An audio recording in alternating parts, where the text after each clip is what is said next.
For my team, if you trickin', we gon' make a scene. I be getting green, ball me be my jeans. Gotta get it, bitches on my jeans. Pockets full with green. Hey, pockets full with all I know get paid. That's every day. So, joining me today is one of my good buddies, Carson. Carson, how you doing? Good, how about you, man? Thanks for having me. Always good. Thanks for coming on the show.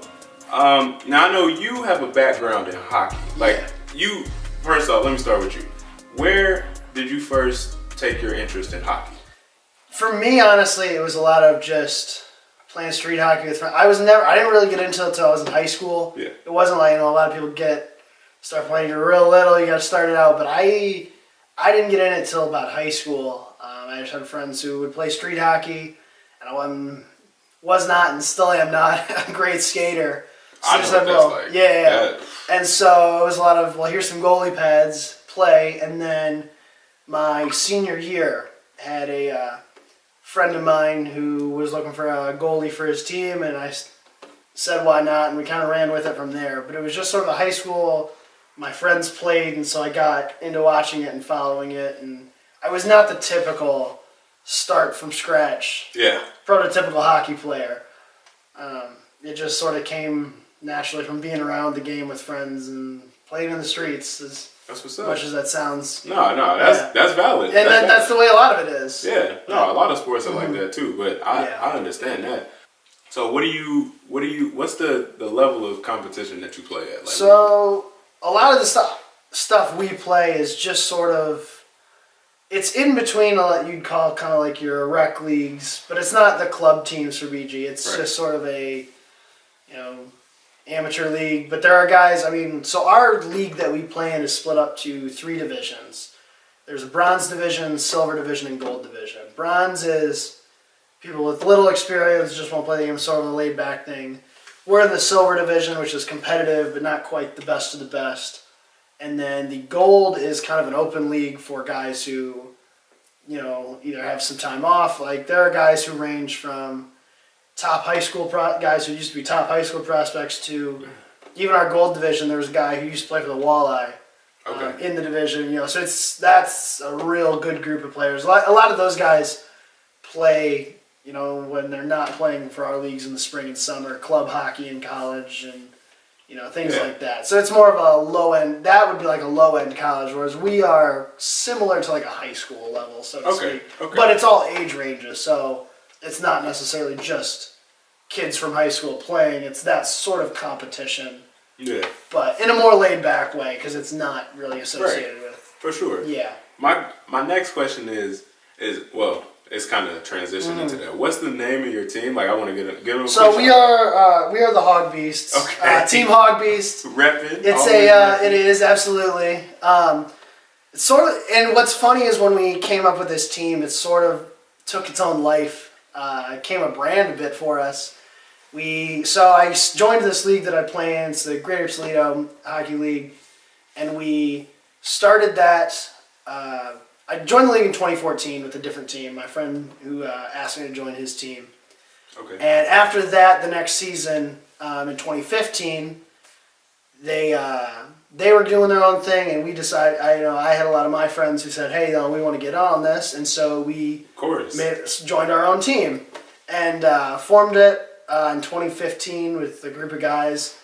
And now the name is a long story, but it sort of took its own life, as in we had this hog mentality, as playing grimy, playing dirty, and not dirty as in cheat, but you gotta, it's a lot of we do not have elite talent, we never have, but it's that effort, and we play that just hard-nosed style that we've, it's taken on its own life, that it's always talked about before every game. For sure. And it's just the way it's the culture we've created around our team almost. That's nothing wrong with that. Yeah, and it's absolutely the way we've always been. Right. And so we formed that team 2015 and won the bronze title our first year. We got a champion today. We did.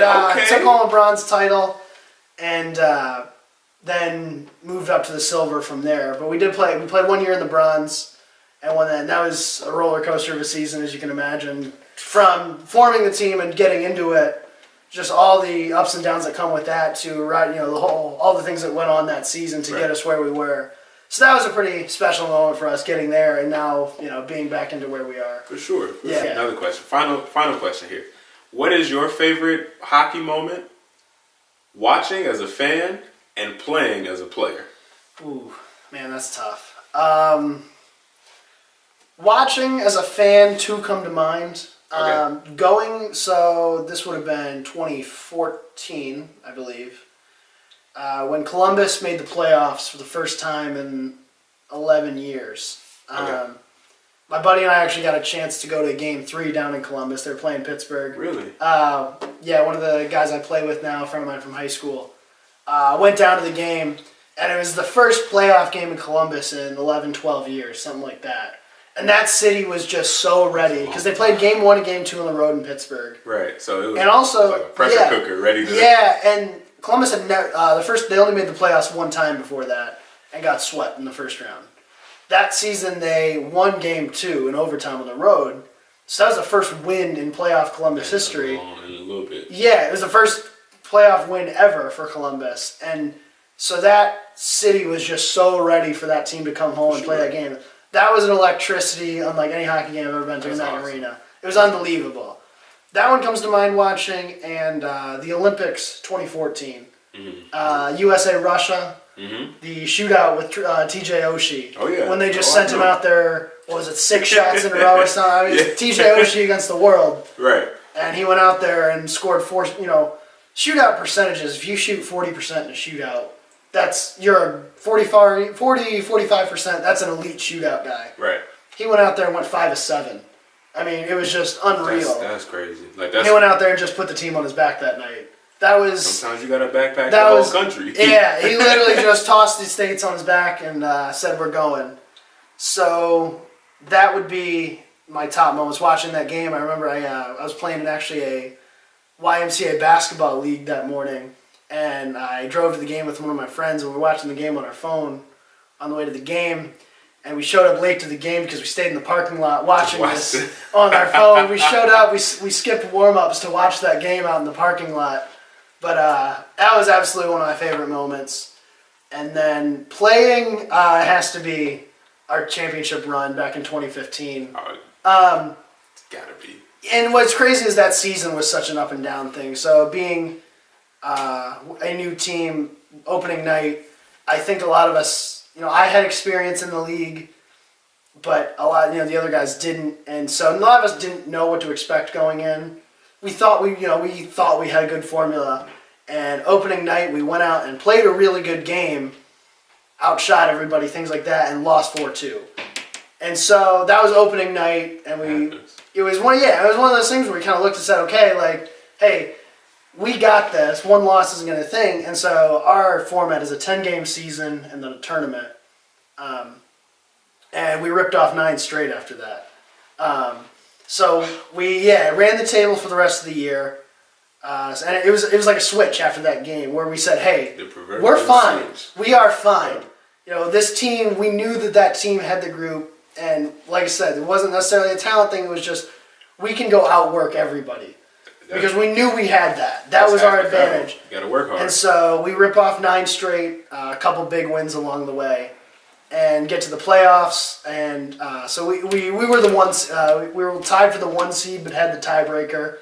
So first round we play one of the other teams, and 8 seed that snuck in, and that first round game we 1-0 was a final, but our goal came with 2 minutes left, and that thing was back and forth. We got dominated by this. But all it takes is one. It's not how you start, it's how you finish. It takes one shot. Guy Josh Myers came up with a big play with about 2 minutes left, and that kid's one of the hardest working guys. Not a talent, was not an elite hockey player by any means, but he got one. That dude plays on because, that dude works as hard as anybody I know. Actually, what's funny is we played my old team in the final. And that's awesome. Yeah, so the finals for our league is a 3-game set. So, and it was awesome for me to see see the guys play against them, and immediately lose game 1. And again, just got dominated game 1. And so we, you know, kind of looked around. It was another one of those things. It was almost like we had lost game one and then went on such a ride that we almost forgot what losing was like for a little bit. And when that hit, when the buzzer sounded to end game one, it was kind of, we looked around and said, hey, we got to work for this one. We're not going to walk to this. Right. Game two was especially cool because we were down 2-1 whole game. And, you know, we were 30 seconds from our season being over after going, you know, 12-1 at this point, being the best team. We're 20 seconds from having that. I'm at the bench, and Wilson Bales finds the back of the net with the empty man. He didn't even know he scored. He took a slap shot from the blue line and got knocked down, and looked up, and puck was in the net. That's crazy. And so that's crazy.